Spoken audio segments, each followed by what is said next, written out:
ang maririnig namin salita sa Malacanang ay aksidente. Aksidente? Talaga lang? Aksidente pala yan? Ano po ibig sabihin ng aksidente? Kaya ang question po talaga rito, ang matinding katanungan, gusto ba talaga ng mga Pilipino na makipagdigmaan sa China? Ngayon, ito pong pinapakita ng Malacanang, dina-downgrade nila yung naganap. Wala pong magsasabing aksidente yan. Naku, magbulahan naman tayo. Ito nga mga kababayan, bago natin ituloy ang video na ito, kung bago ka lang sa aking YouTube channel baka pwede makahingi ng like at subscribe at click mo na rin ang notification bell para updated ka sa aking nilalabas na bagong video. Salamat po. Yung isang bangka natin talagang dinumog. Meron tayong nakitang mga palakol, axe. Binutas yung ating direkta na, hindi na po water cannon lang, no? Talagang attack na talaga to, attack. Okay.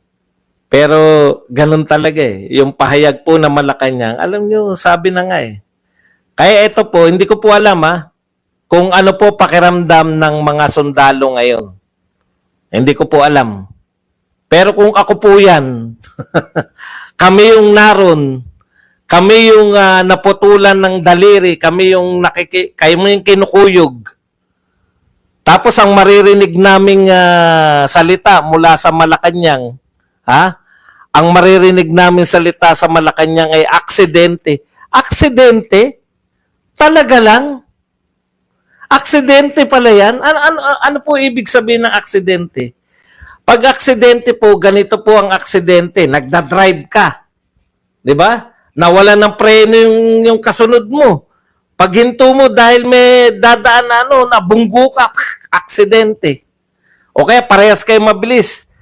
Hindi kayo nakapag-minor sa may ganun na aksidente. Aksidente pala tawag dyan. No? Paano na aksidente? Walang kaabog-abog, biglang, aksidente lang to, biglang kinuyog. Bigla pong kinuyog yung mga sundalo natin. Aksidente pala tawag doon. No? Aksidente po pala ang tawag doon. Kinuyog, pinalakol, binutas yung bangka. Sorry, aksidente. Nabutas yung bangka nyo. Sorry, papalakulin na namin kayo. Aksidente pala tawag doon. Inakyat yung ating nakipag-agawan, inagaw yung mga armas ng mga sundalo natin. Aksidente pala tawag doon. May iba na po palang definisyon ng aksidente ngayon. No? Bakit po sinasabing aksidente? Bakit po sinasabing hindi po yan arm attack? Kasi po, pag arm attack yan, siyempre dapat ka nang magdeklara ng digmaan. Di ba? Ikalawa, dapat mo nang kalembangin yung Mutual Defense Treaty para makialam na yung United States of America. Okay. Bakit po hindi natin gawin yun? Marami po nagkakamali, no? Tayo, no? Ang akala natin, etong mga provocation natin, once na napuno na yung, kunwari, halimbawa, may nasaktan sa Pilipino, magsasabi tayo ng Mutual Defense Treaty, tapos sa makikipagdigmaan lang US, hindi po. Ang ibig sabihin, makikipagdigmaan na tayo sa China, tutulungan tayo na US, kaya po natin sasabihin na may Mutual Defense Treaty tayo.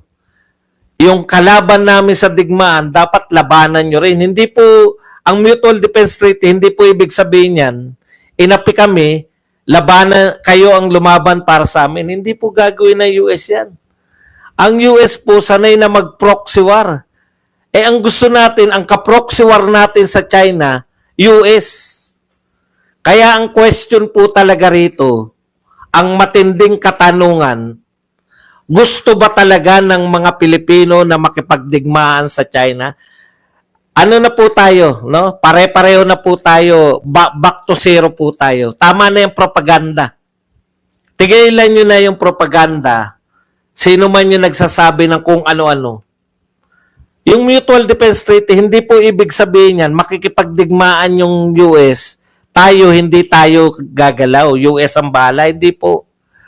Makikipagdigmaan tayo, kakampihan tayo na US. Ang tanong in the first place, gusto ba nating makipagdigmaan dito sa China? Kung hindi po, ayaw din naman pala ng gobyerno natin. Gusto ba ng US na makipagdigmaan sa China? Hindi rin. Natandaan nyo yung nag-speech si Pangulong Marcos dito sa Pinuri-Puri. Ang galing ng speech. Ang galing talaga ng Pangulo natin. Yan ang mga Pangulo. Speech, ang galing. Sa Singapore. Naroon po yung China, naroon po yung US. Di ba? O nag-i-speech po sila dun. Ano po ang gusto ng US? Sinabi po dun. Sinusuportahan nila yung Pilipinas kasi inaapi sila ng China, etc. Palabok, salita. Pero ang best way pa rin, ayon sa US po to official po yung pinadala nila doon. Ano sabi nila? Ang best way pa rin to resolve the South China Sea. Wala pong West Philippines yung pinag-uusapan doon. The best way to resolve the problems in South China Sea is through dialogue. Nagdeklara po yung Amerika USA po nagsabi, mawalang galang na po sa mga sundalo na nalalagay po sa kapamakan. Alam ko po, kayo naglilingkod lang. Alam ko po, kayo po tapat sa inyong tungkulin. Handa kayong mamatay. Ang tanong nyo po sana, handa rin po bang magdeklara ng digmaan yung ating gobyerno?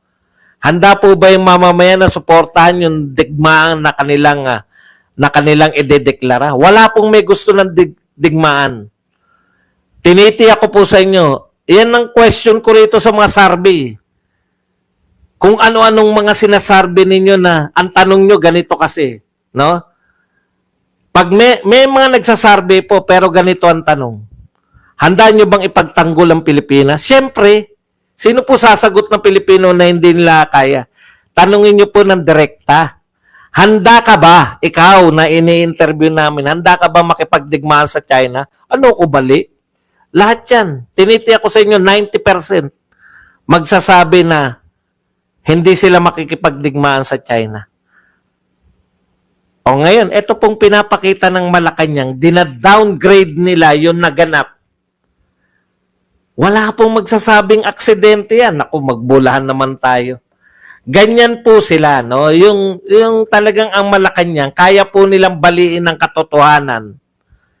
Inakyat ka Binutas yung bangka mo Aksidente? Uy.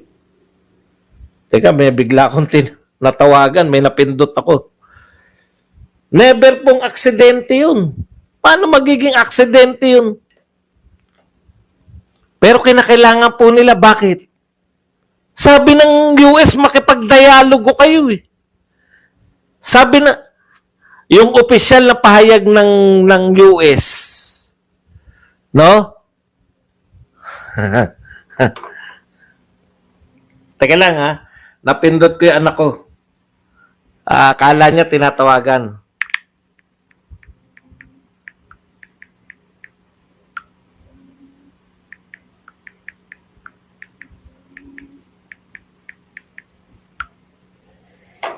Nag-aalala, nasa Dubai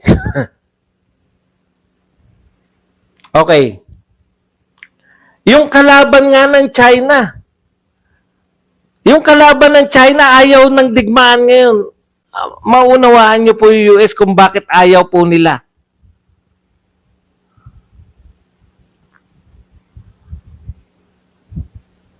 Subong-subo na po sila rito sa Ukraine. Mapapahiya po sila dahil matatalo po sila sa Ukraine.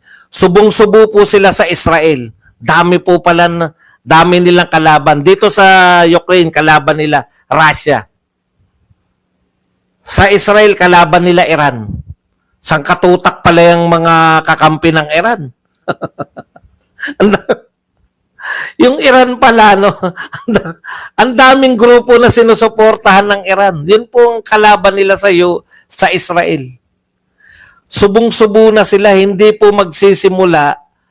Ayaw po ng US na mag-create na naman ng gulo rito sa before pumutok yung Israel, before yung Ukraine, okay sa kanila yung, kaya nga nagtayo ng mga EDCA rito. Susuportahan nila yung, pinoprovoke nila yung gulo dyan. Nagpo-provoke yung US ng gulo dyan sa Taiwan. Eh. Kita nyo ngayon, may provocation pa ba yung US ng gulo sa Taiwan? Wala. Panay sila dialogue with China. Pakikipagdiplomasya, inaayos nila yung relasyon nila sa China. Bakit tayo yung matapang na? Kaya nga po, sa mga hindi makaintindi na supporter ng digmaan, no? Pag tumututol ka sa digmaan, ang akusasyon sa'yo, simple lang. Pro-China ka kasi. Kaya ayaw mo ipagtanggol ang Pilipinas.